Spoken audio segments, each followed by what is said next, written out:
Hola amigo, vas a escuchar un gran mensaje. Habla de Jesús. ¿Sabías que Él tiene varios roles diferentes en nuestras vidas? Sí, Él es nuestro Salvador y Sanador, pero también es nuestro intercesor y nuestro abogado. Harrison, nuestro hijo, quien es el pastor principal en Cottonwood, habla de estos oficios del Señor Jesucristo como intercesor y como abogado. Amigo, esto te bendecirá. Ahora prepárate. Hola, soy Bayless Conley. He sido pastor por 4 décadas. Pero si hubieras visto los primeros capítulos de mi vida, tal vez no imaginarías que terminaría sirviendo en el ministerio del Evangelio. De niño, fui criado como un chico normal de California. Pero de adolescente mi vida cayó en espiral en alcohol y las drogas y en una búsqueda por respuestas. Después de varias experiencias cercanas a la muerte, conocí a Jesús y experimenté su poder que cambia vidas. Descubrí que Él era lo que buscaba y que había respuestas en su palabra. En la vida, todos enfrentamos la incertidumbre, ya sean problemas financieros, valles relacionales, una crisis de salud o solo intentamos descubrir nuestro propósito. Algo es seguro, Dios te ve, Él te ama. No importa lo que estés enfrentando, Él tiene las respuestas.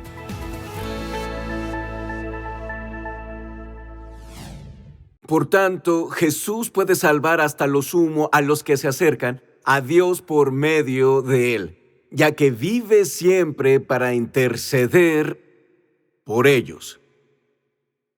Esta mañana hablaremos de Cristo, nuestro intercesor y nuestro abogado. Comencemos con el intercesor. ¿Qué es exactamente la intersección? ¿Qué significa? En general es cuando un tercero se interpone entre otras dos partes y presenta un caso ante una de estas partes en nombre de la otra. ¿Tiene sentido? Suena como trabalenguas. Piénsenlo así. Hace poco mi esposa recibió un email de un maestro de nuestro hijo. Este email decía que nuestro hijo tenía muchas tareas faltantes y que corría el riesgo de tener que tomar esta clase de nuevo.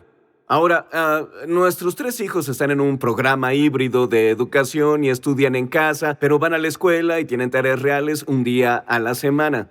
Y la forma en que hacen su trabajo y entregan esa tarea es que la escanean, la suben y se la envían por email al maestro, lo que es una locura para mí. Extraño los días del papel y los lápices. ¿Alguien sabe de eso? Había pizarras y plumones y proyectores. Ahora lo escanean, solamente lo cargan y lo envían, pero así es la generación. En fin, mi esposa recibió un email del maestro. Al principio fue un poco desconcertante porque sabemos que nuestro hijo estuvo trabajando. Lo vimos sentado en la mesa haciendo la tarea.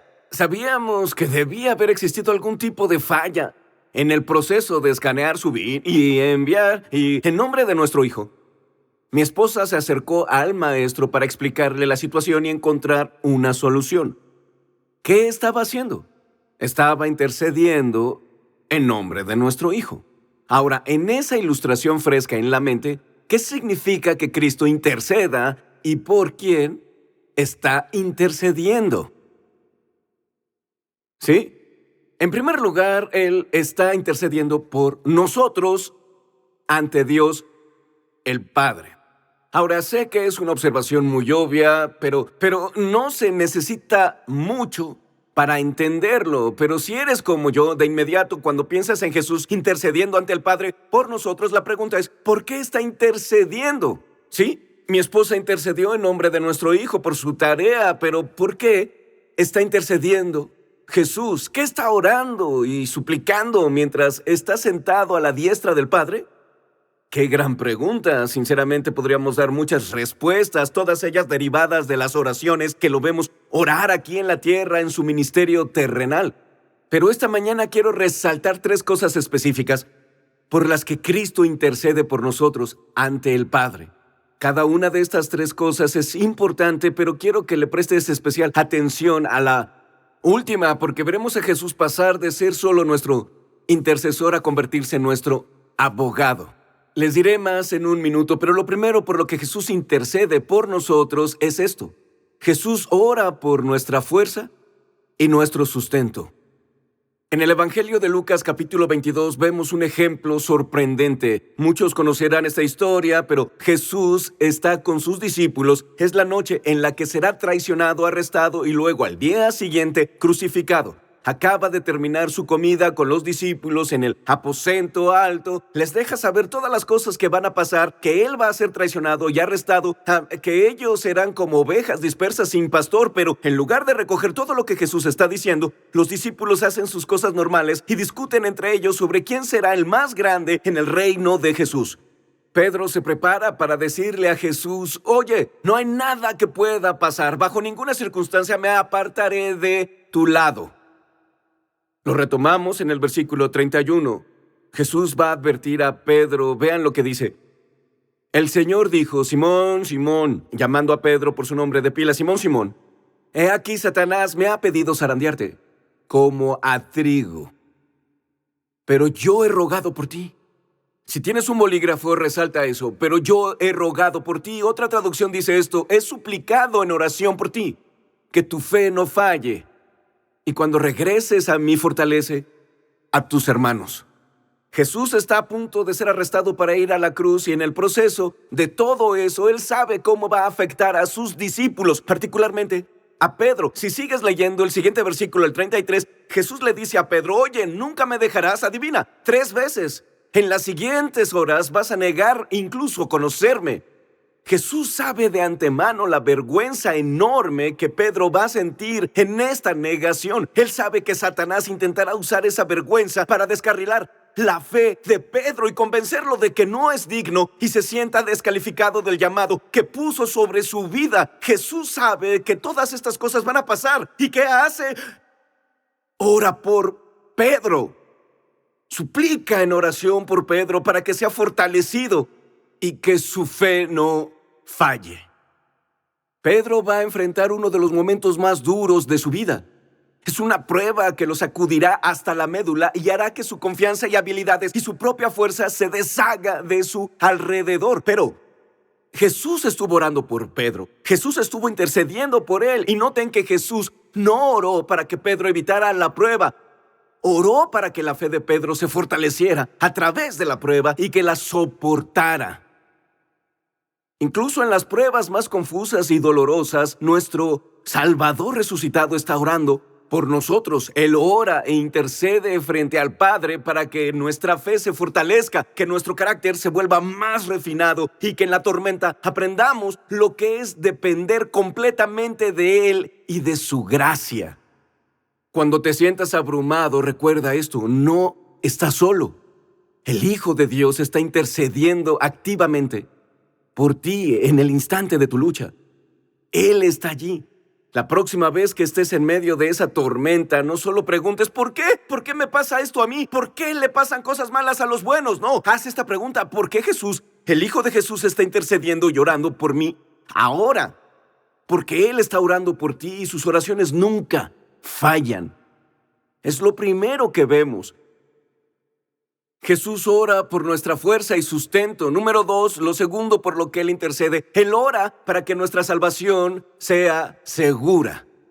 No te confundas con el idioma. Algunos me vieron de reojo diciendo: un momento, espera, déjame explicarte. En Juan 17 vemos una hermosa oración hecha por Jesús. Los eruditos la llaman la oración del sumo sacerdote de Jesús. Nos da una idea de lo que hay en su corazón. Comienza orando por sus discípulos. Luego Él ora por nosotros, los que vendrán.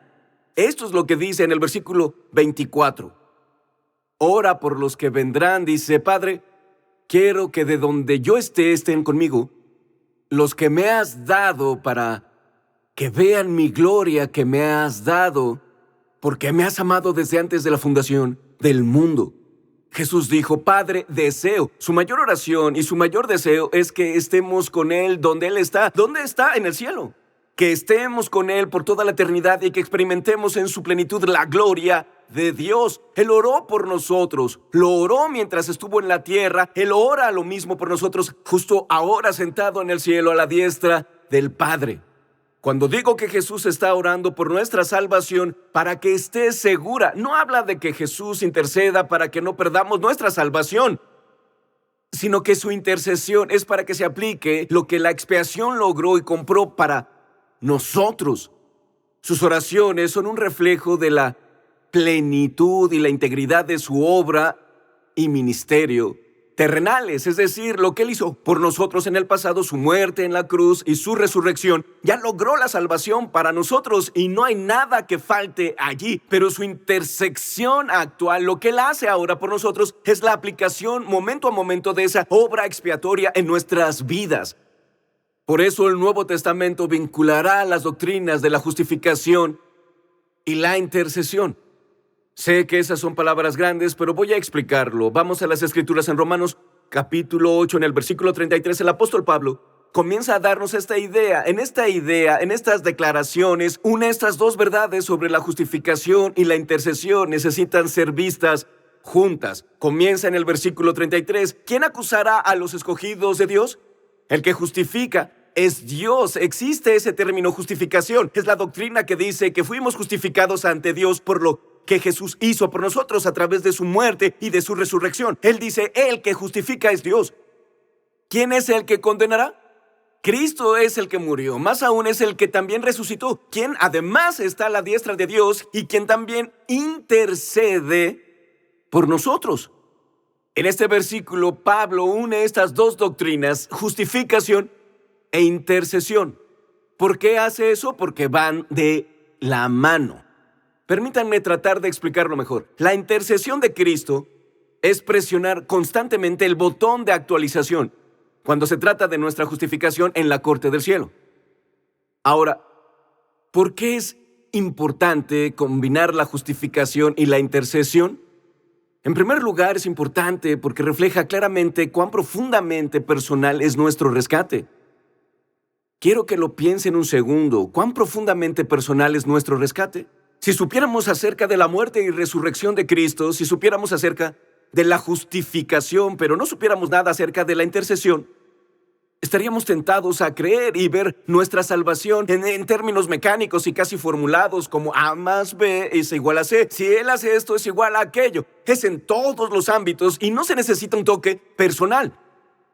Pero Cristo no solo nos justificó, Él también está intercediendo por nosotros personalmente. Lo que refleja la verdadera naturaleza de su corazón cuando se trata de la justificación significa que ahora Él está intercediendo por nosotros. Y cuando fue a la cruz, no tenía a cada uno de nosotros individualmente en su mente.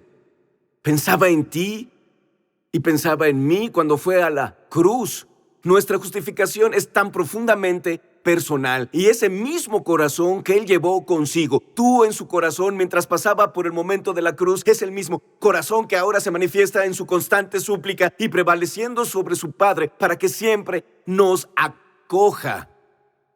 Gracias, Jesús, qué salvador eres. Tal vez escuches eso y digas, espera, ¿significa que el Padre es reacio a aceptarme? ¿O significa que Jesús tiene una disposición más amorosa hacia nosotros que el Padre? No, Jesús no intercede porque el corazón del Padre es frío o frío hacia la humanidad. Nada podría estar más lejos de la verdad, porque Dios, el Padre, amó tanto al mundo que dio a su único Hijo.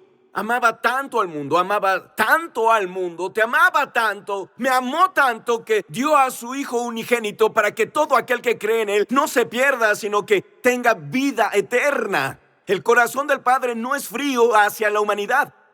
No, el mayor deleite del Padre es decir sí a la intercesión del Hijo por nosotros. Permítanme decirlo así, al interceder Jesús por nosotros es su corazón, conectando nuestro corazón con el corazón del Padre. Aquí hay una imagen que quiero que consideren. Al otro lado de la calle tenemos la base naval. A menudo, si estás en la ciudad conduciendo, los ves ejecutando simulacros y probando equipos. A veces los verás saltando de aviones con sus paracaídas abiertos. Otras veces son un convoy de un circulando por la carretera. Una de las cosas que me encanta ver es cuando hacen que los planeadores se eleven en el cielo, donde un avión conecta el cable al planeador y el avión tira de él en el aire y luego se desengancha. Ese planeador regresa suavemente a la tierra. Aquí está la imagen que quiero que consideren. Somos el planeador, Jesús es el avión pero nunca se desconecta. Ese cable nunca se desprende, nunca nos suelta. Él nunca nos suelta deseándonos lo mejor y esperando que podamos hacer lo mejor que podamos y deslizarnos el resto del camino al cielo. No, es a través de su intercesión que Él nos lleva todo el camino a casa. ¿Cómo sabemos que es cierto? Porque Hebreos 7:25 nos lo dice.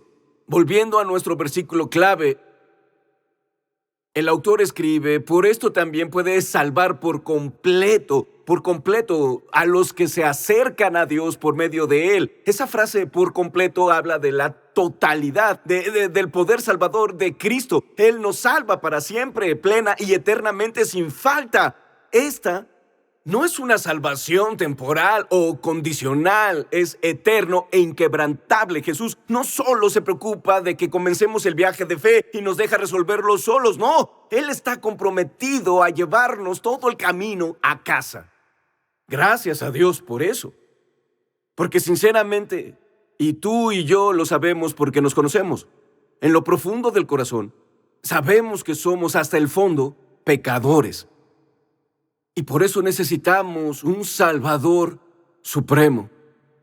Nunca lo olvides, iglesia. Jesús no solo nos ayuda, Él nos salva.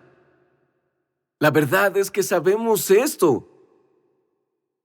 Pero en algún momento del camino, en nuestro corazón, a veces sentimos la necesidad de agregar o fortalecer su obra salvadora. En lugar de creer realmente lo escrito en Hebreos 7:25, que Él es capaz de salvar por completo, tendemos a vivir más como si dijera que Él es capaz de salvar en su mayor parte. Y que su perdón nos extiende hasta esos pequeños y oscuros bolsillos de nuestras vidas. Esos lugares pecaminosos tan feos y profundos y muy lejos de la redención. Iglesia, si te dijera que cuando las Escrituras dicen que Él es capaz de salvar por completo, significa que el amor perdonador, redentor y restaurador de Dios en realidad llega a las partes más profundas y oscuras de nuestras almas, esos lugares que nadie más conoce, esos lugares que ocultamos, por los que nos sentimos avergonzados y derrotados. Y si te dijera que en los lugares más oscuros de nuestras vidas, donde el corazón de Cristo es atraído más fuerte hacia nosotros, Él nos conoce no solo hasta el extremo, Él nos conoce hasta lo más íntimo. Su corazón se siente atraído a nosotros allí. ¿Saben qué significa? Que no podemos pecar para salir de su tierno cuidado. No sé ustedes, pero son muy buenas noticias. ¿Cómo sabemos que es cierto? Porque las Escrituras nos dicen que Él es capaz de salvar por completo a aquellos que vienen a Dios a través de Él, porque Él siempre vive para interceder por ellos. La intercesión celestial de Jesús es la razón por la que sabemos que nuestra salvación está segura. Me encanta que las Escrituras digan que Él nunca cesa o que siempre vive para traer su vida expiatoria, muerte y resurrección ante el Padre, momento a momento. Él vive para interceder por nosotros. Escuchen, nuestro pecado puede ir a lo más profundo, pero su salvación siempre llegará más profundo y su salvación siempre superará nuestro pecado, porque Él siempre vive para interceder por su pueblo. Estoy muy agradecido por eso. Cuando mi corazón se aferra a esa verdad, es liberador. Significa que puedo vivir sin temor a perder mi salvación. Puedo vivir sin la presión de tener que actuar bien, o mi salvación o mi posición ante Dios se basa en mi capacidad de aferrarme a Él. No, amigo, no es eso. Se basa en su capacidad de aferrarse a nosotros. Descansa en la perfecta intercesión de Cristo. El Salvador está orando por nosotros para que permanezcamos anclados en Él. Y adivinen, sus oraciones siempre son efectivas. Escúchame, cuando la vida se siente abrumadora, cuando la vida se siente incierta, cuando nos hemos equivocado tanto que sentimos que fuimos descalificados del llamado de Dios en nuestra vida, recuerden esto: Jesús no es solo nuestro Salvador, Él es nuestro intercesor y está orando por nosotros. Ora para que permanezcamos seguros en Él, y gracias a sus oraciones podemos andar con total confianza y total esperanza, sabiendo que estamos seguros. ¿Por qué? Porque Él siempre vive para interceder por nosotros. Él intercede por nuestra fuerza y sustento, Él intercede para que nuestra salvación sea segura. Quiero pasar al punto final de nuestro estudio. Aquí vemos una ligera transición. Él va a pasar a ser nuestro abogado. Cuando tropezamos y caemos, como todos lo hacemos, Jesús pasa de orar por nuestra perseverancia a asumir su papel de abogado, donde no solo ora por nosotros, nos defiende también. Él se presenta ante el Padre y se asegura de que nuestros pecados sean perdonados y de que nuestra relación con Dios permanezca intacta. La tercera cosa, Jesús suplica que nuestros pecados sean perdonados. De nuevo, no se enreden tanto en el lenguaje aquí. Sé que suena un poco extraño. Alguien diría, creí que era mi responsabilidad orar y arrepentirme y pedir que mis pecados fueran perdonados. Lo es. El arrepentimiento es parte del Evangelio. No hay salvación sin redención. Cuando pecamos, tenemos la responsabilidad de clamar en arrepentimiento y redención. Pero cuando lo hacemos, tenemos confianza. ¿Por qué? Porque Jesucristo, el justo, está ante el Padre como nuestro abogado.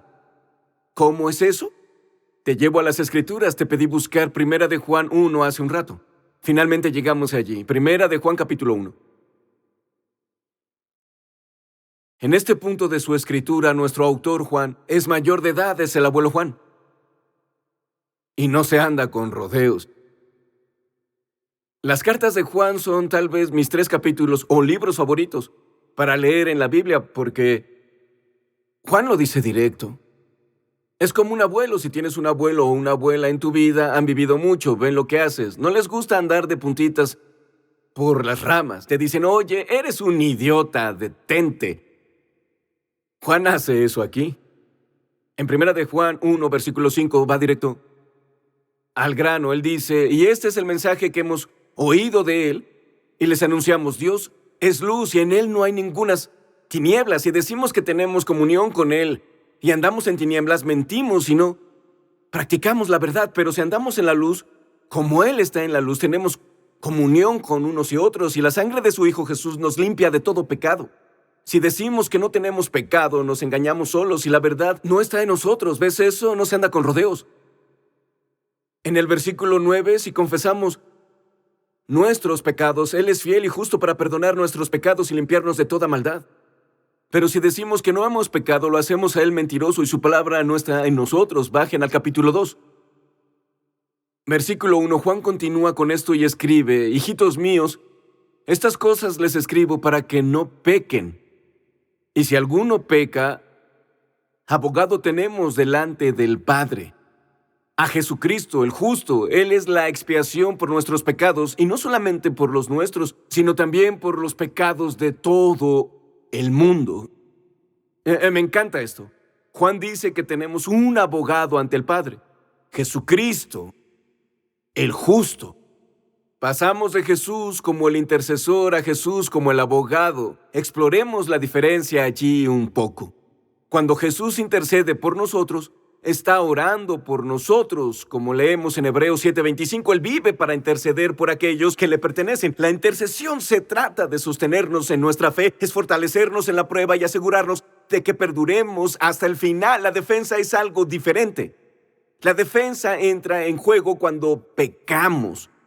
Como nuestro abogado, Jesús está en la sala del tribunal del cielo y nos representa ante el Padre. La razón por la que uso ese lenguaje de la sala del tribunal del cielo es doble. En primera, en nuestro mundo moderno, si usamos este término abogado, pensamos en el término abogado, pensamos en el sistema de justicia y en un abogado o procurador que nos sustituye. En segunda, uso ese lenguaje, la sala del tribunal del cielo, porque en Apocalipsis capítulo 12, versículo 10, se nos dice que tenemos un enemigo, el adversario, Satanás. Se le llama el acusador de los hermanos. Dice que trae acusaciones contra nosotros, contra el pueblo de Dios. Los lleva ante Dios, el juez, día y noche. Si hay o no una sala de audiencias real en el cielo, no lo sé, pero esa es una de las imágenes que pintan las Escrituras. Cuando estas acusaciones son presentadas contra nosotros, ya sea de Satanás, el acusador de los hermanos, o incluso de nuestro corazón, ¿qué vemos? Vemos a Jesús dar un paso y representarnos y comenzar a defender nuestro caso ante el Padre. Ahora, en su papel de intercesor, Jesús ora por nuestro crecimiento y nuestra preservación. En su papel de abogado, nos defiende cuando caemos. La intercesión es la idea de mediar entre dos partes y poder unirlas. La defensa es similar, pero adquiere una dimensión adicional de alinearse con otro. Habla de compartir una experiencia o compartir un sentimiento que otra persona tiene. Déjenme decirlo así. Un intercesor se interpone entre dos partes, pero un abogado no se interpone entre las dos partes, sino que se acerca y se une a una parte. Cuando se acercan a la otra, ¿entienden lo que digo? La pregunta es, ¿por qué necesitamos un defensor? Primera de Juan 2, versículo 1, nos lo dice claramente. Juan dice, les escribo esto para que no pequen. Detengámonos allí un momento. Quiero dejar algo muy claro sobre el Evangelio. El deseo de Dios en nuestras vidas es que vivamos santos. En los últimos 20 años, el movimiento de la hipergracia ha ido muy lejos. Dios nos pide vivir santos y al hacerlo reflejar su carácter. No se equivoquen. El Evangelio y la gracia de Jesús nos llaman a dejar el pecado. Y punto. No puedes vivir como quieras y decir, soy un seguidor de Jesús. No funciona así. El Evangelio no es moralmente indiferente y la gracia no es una excusa para vivir como queremos. Pablo escribió en el libro de Romanos, ¿continuaremos en el pecado para que abunde la gracia? Ciertamente no. El llamado a Jesús es igual para todos. Él dice esto, ven y muere. ¿Quieres seguirme? Ven y muere. Muere a ti mismo y muere a tu pecado. Si este fuera el único mensaje que Juan intentaba comunicarnos en el versículo 1, sería válido y sería apropiado que lo oyéramos. Pero a decir verdad, ese mensaje, aunque cierto, nos aplastaría. Porque conocemos la realidad de nuestras vidas. Sabemos que regularmente no alcanzamos el estándar de santidad y perfección de Dios. Juan, sabiendo esto, siendo él mismo un humano, nos ofrece un salvavidas. El resto del versículo dice, pero si alguno peca, si alguno se queda corto, abogado tenemos para con el Padre, Jesucristo el justo. Amigo, espero que hayas sacado algo de este mensaje. Me encanta escuchar mensajes sobre Jesús. Él es nuestra base firme, Él es el corazón del Evangelio, es nuestro Señor, nuestro Salvador, como oíste. Él vive siempre para interceder por nosotros y es nuestro abogado ante el Padre. Gracias a Dios por quien es Jesús, gracias a Dios por todo lo que ha hecho. Estoy feliz de que Dios me mire a través de la justicia de Jesús, de que me hayan hecho partícipe de su naturaleza divina y de que se me haya dado por lo que Él hizo el don de estar bien ante Dios. Qué bendición es estar en la familia de Dios, qué bendición es conocer a Jesucristo. Escucha, no es una coincidencia que estés viendo esto ahora, que hayas escuchado este mensaje. Dios está llamando a la puerta de tu corazón. ¿Por qué no abrirla y dejarlo entrar? Nunca te arrepentirás. Gracias por ver Respuestas con Bayless Conley.